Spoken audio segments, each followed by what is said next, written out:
Hello managers, welcome back to my channel. In our last discussion, we discussed administrative theory. So before moving ahead, don't forget to subscribe and also press the notification bell. You will be notified every time I upload a new video on UGC Net Management. So let's start with today's topic. McKinsey's 7S framework. It is a value-based management model. McKinsey's 7 framework model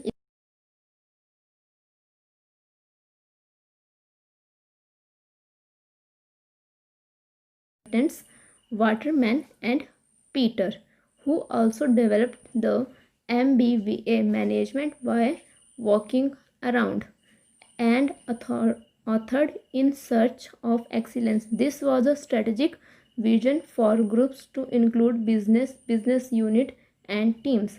The 7SR structure, strategy, system, skill, style, staff, and shared values. These are important. They can also be asked in the net paper. So we will study them.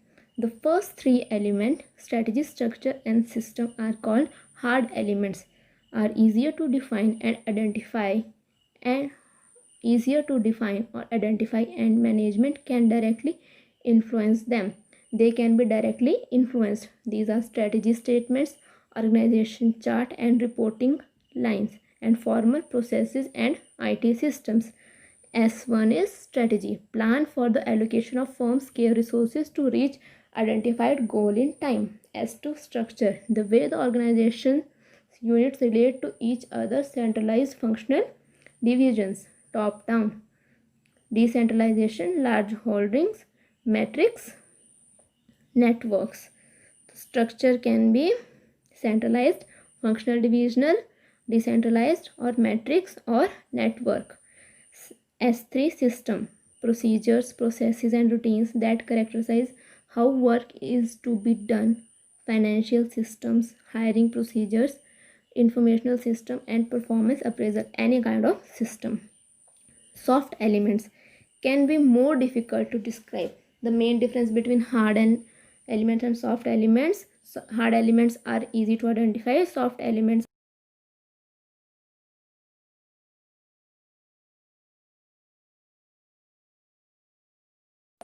are as important as the hard elements of if the organization is going to be successful. So S4 refers to shared values. What does the organization stand for and what it believes in? Central beliefs and attitudes.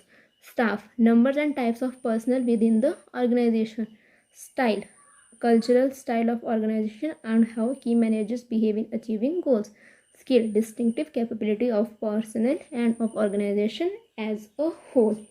So hard elements are directly linked with the organization, whereas and they can be directly influenced by management. Soft elements more related to the employees, that is shared values, staff, style, and skill. Placing shared values in the middle of the model emphasizes that these values are central to the development of all the other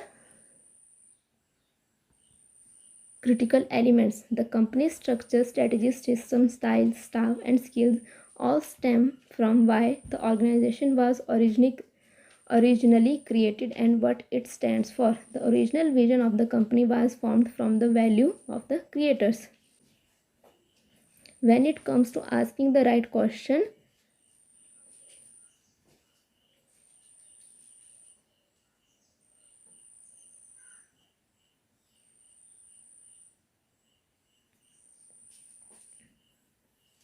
the model can be used to understand how the organizational elements are interrelated and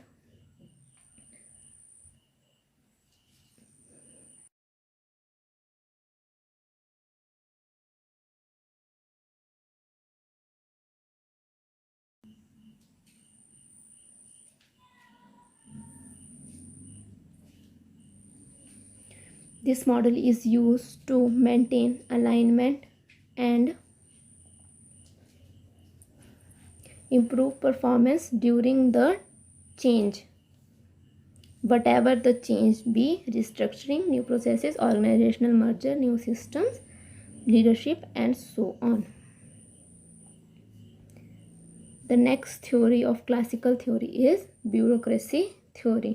It can be defined as the organizational structure with highly routine operating tasks performed under formalized rules and regulation, with tasks assigned to various departments. Bureaucratic theory was developed by Max Weber in his work The Theory of Social and Economic Organization. Bureaucracy theory developed by Max Weber in his work The Theory of Social and Economic Organization. Elements of bureaucracy by Max Weber: hierarchy, division of work, rules and regulation, departmentization. Similar tasks are grouped into functional departments. Narrow span of control, records, impersonal relationships, administrative class, and rationality.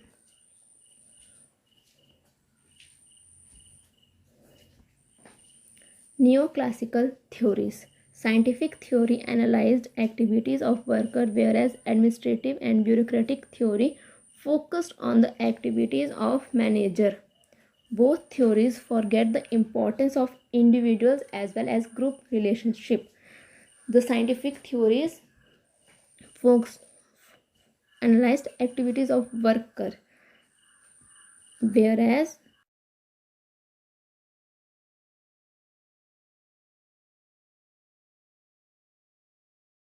neoclassical theory is termed as human relation theory or Hawthorne studies.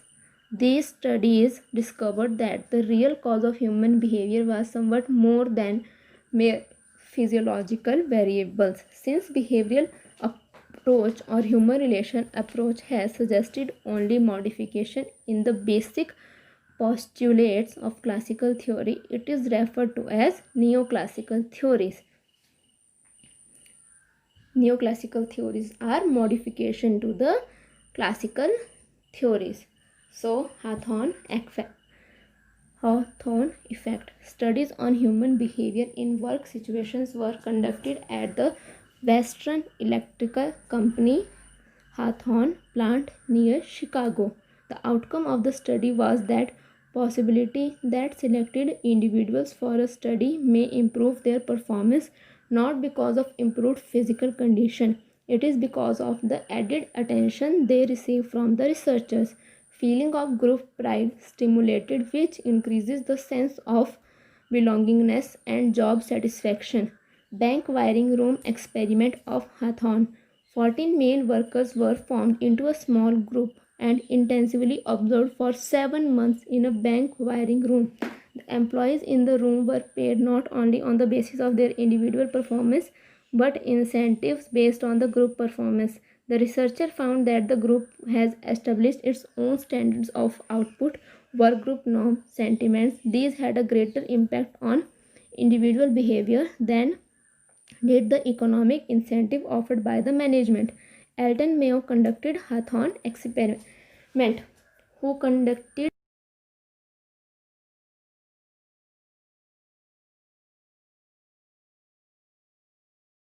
to be asked from these sections. Where was the study conducted? Western Electrical Company's Hawthorne plant near Chicago. How many workers were included in the study? 14 male workers. And for how much time? 7 months. Where? In a bank wiring room. Principles of neoclassical theory. Number 1. Social factors affect the pupil more than the organizational factors. Informal group exist in the organization in which the employees fulfill their social need of experiment, mutual cooperation of fulfilling personal needs, etc. These informal groups have direct impact on formal organization. A conflict between personal and organizational goals. Man is motivated not only to be economic factor, but he wants to fulfill different needs. Some men behave irrationally. Communication is a way for better understanding. Friendly supervision, leadership, productivity, and employee satisfaction.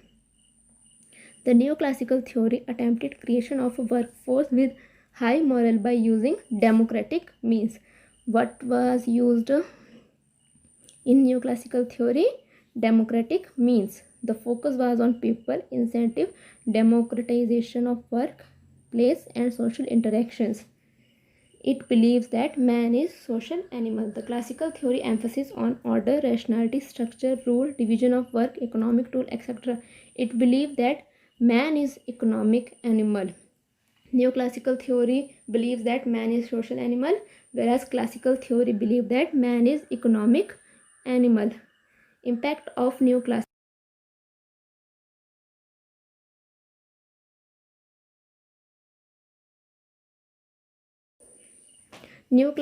theory.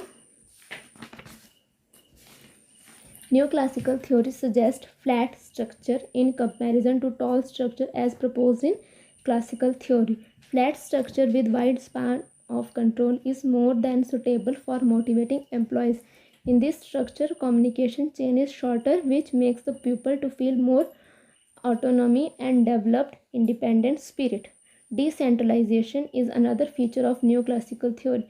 The decentralized structure offers people to decide their own plan of action, to take responsibility of their work. Two important impact in the organization is flat structure and decentralization, whereas classical theory focuses on tall structure and centralization.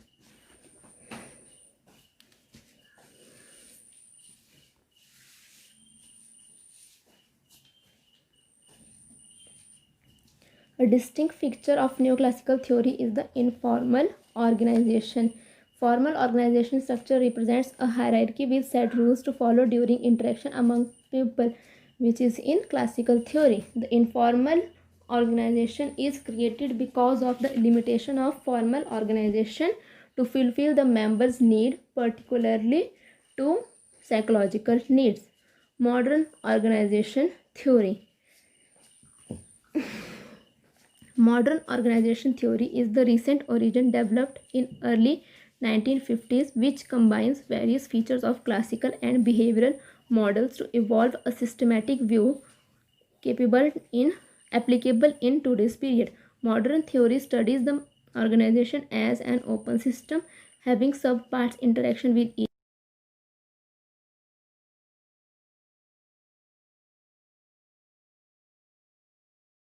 theories such as follow. Open system view. It implies that organization continuously interacts with its internal as well as external environment for survival and growth. Adaptive system. MOT considers an organization to be adaptive in nature. Probabilistic model argues that organization can never be deterministic but is more probabilistic in its outcomes. Management has to function in the face of many dynamic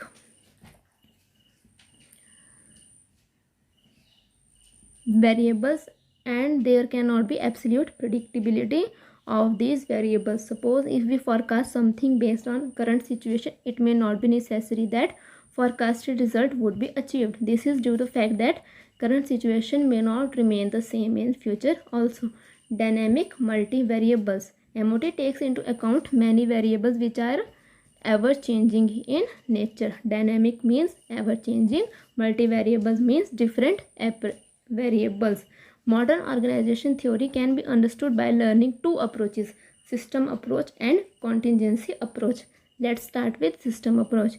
System theory is the big picture approach that overcomes the weakness of viewing things in too narrow perspective. System theory is the big picture approach to overcome the weakness of viewing things in too narrow perspective. It tries to view the organization as an integrated system composed of various subsystems which should be considered in totality when solving any problem in the organization. It believes in the concept that the activity of an organization affects the activity of every other part. The organization can achieve results when all the departments work.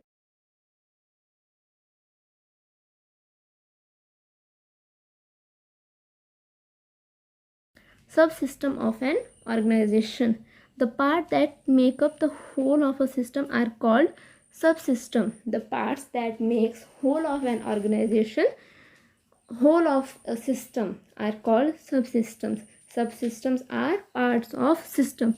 Each subsystem can be part of bigger subsystem. Thus, a department can be subsystem of a plant. A plant is a subsystem of a company. A company is a subsystem of an industry. Industry is a subsystem of an economy. Carzo and Yunaza, they identified 3 subsystems in the organization. Who find the 3 subsystems in the organizations? Carzo and Yunanza. Technical subsystems. It includes knowledge and technique of transforming inputs into outputs, tools and equipments, employee skills, job itself. Technical subsystem constitutes formal arrangement of the functions. Technical subsystem includes the formal arrangement of function, input into output, tools and equipment, employment skills, job itself. Social subsystem. It includes individuals, informal groups, social and group norms. Values and unwritten accepted norms govern social subsystem. Social subsystem focuses on values and norms. Power subsystem. The power can be identified as the capacity to induce others to produce an intended result.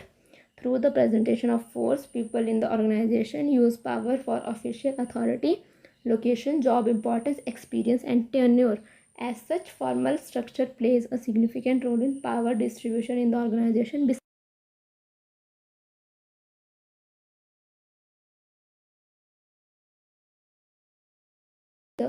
Into effective action with successful result.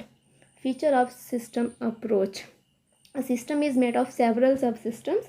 Cast and Brunswick have identified 5 subsystems: goals and value subsystem, psychological subsystem, technical subsystem, structural subsystem, and managerial subsystem. So we have 2 names, Cast and Rosenwig.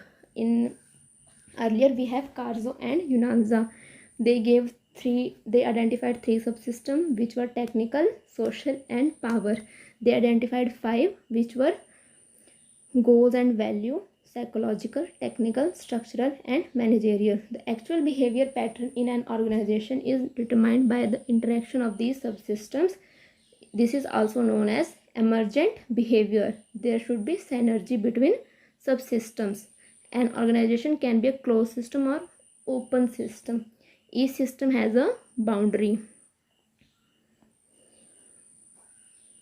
A closed system has a rigid boundary and open system has a flexible boundary. There can be 2 systems, closed and open. Closed system has rigid boundary and open system has flexible boundaries, which can be changed over time. Closed system boundaries cannot be changed. A system that has flow of information, resource, and energy. These enter the system as input, undergo processing, and exit the system as output. Flow of information, resource, and energy. Feedback is the central nerve in the organization for system control. A system needs to be adaptive to the changing environment. Linking processes of various subsystems. Scott has identified 3 linking processes: communication, decision, and balance. Scott has identified 3 linking processes: communication, decision, and balance. Linkert proposed linking pin model for connecting various parts of the organization. It is based on 2 assumptions. Every individual functions as a linking pin for interlocking groups. He is the group leader of the lower unit and a group member of the upper unit. A group-to-group relationship exists. Khan suggested overlapping role set models. According to Khan, role is the expected behavior of an individual as a position leader. These roles create interaction with others. An organization can be viewed as a set of overlapping role set. 3 processes, linking processes. First by Scott, second is Linkard, who proposed linking pin model which has 2 assumptions. Then Khan supposed overlapping role set models. Implication of system theory. System theory suggests reforms in organizational design. It replaces the vertical relationship with lateral relationship that suggest coordination among superiors, subordinates, and peers.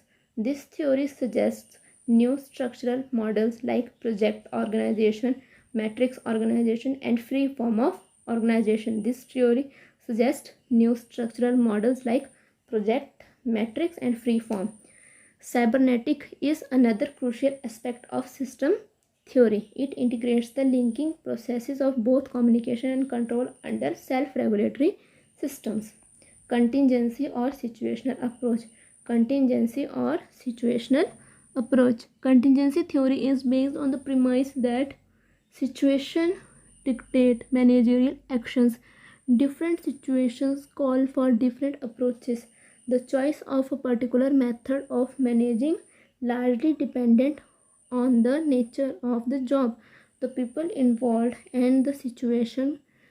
Contingency theorists also include Selznick, Burns and Stoker, Woodward, Lawrence and Lorak, James Thompson. According to this approach, organizational effort should be based on the behavior of actions outside the system so that organization easily get integrated with the environment. There is no best way to management based on situations. System approach based on subsystems.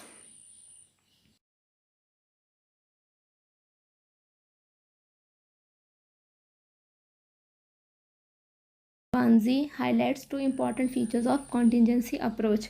It focuses on specific situational factors that influence the appropriateness of one managerial strategy over another. It highlights the importance of developing skills by a manager in analyzing situation and finding out contingency factors that influence their approach. A manager trained in the contingency approach may offer solution to the problem that is responsive to the characteristics of the total situation being faced. The system approach takes a general view of organizational variable, that is technical, social, personal. System approach structural and external variables. The contingency theory is concerned with achieving a fit between organization and its environment. Cast and Rosenwig. Robert Albanzi.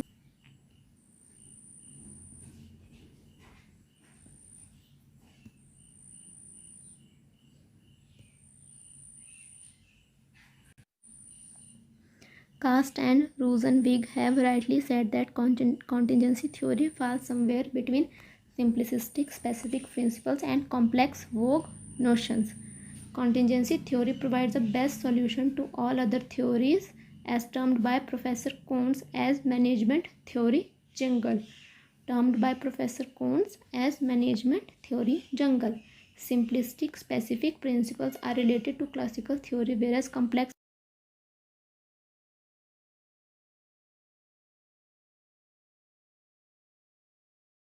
referred to as system theory. Leading management theorists. They are also important. Scott and Michel. The modernists see the organization as a probabilistic system. There is a high degree of uncertainty in these systems. M.P. Follett. Conflicts can be constructive. They provide new challenges to employees. Francis Linkert advocated the employee-centered approach where maximum participation would be given to workers while setting goals and making decisions. He classified four management styles: exploitative, autocratic, benevolent, autocratic, participative, and democratic. He classified four management styles: exploitative, autocratic, benevolent, autocratic, participative, and democratic. Francis Linkert. Francis Linkert authored New Patterns of Management and another book named as Human Organization, and he developed the concept of Linkert pin. Taylor, Fayol, and Weber, classical theorists who emphasized rationality, predictability, impersonality, technical competence, and authority. Alton Mayo began to assess human dimension in organization. Peter F. Drucker, author of The New Society, Managing of Result, the Practice of Management, he introduced management by objective. Luther Glick introduced 4P, purpose, process, person, and place as the basis of organization. Mark and Simon, they have described the scientific management as the psychological or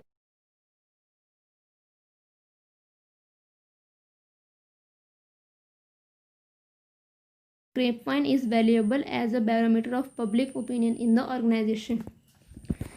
There are chances that one question can be asked from this. So if you are able to watch this on repeat, please do that, as they will be very important part in OB lecture. So our first topic of OB is completed. Thank you so much for watching. Don't forget to subscribe and also press the notification bell. You will be notified every time I upload a new video. Thank you so much for watching. Stay tuned for further videos.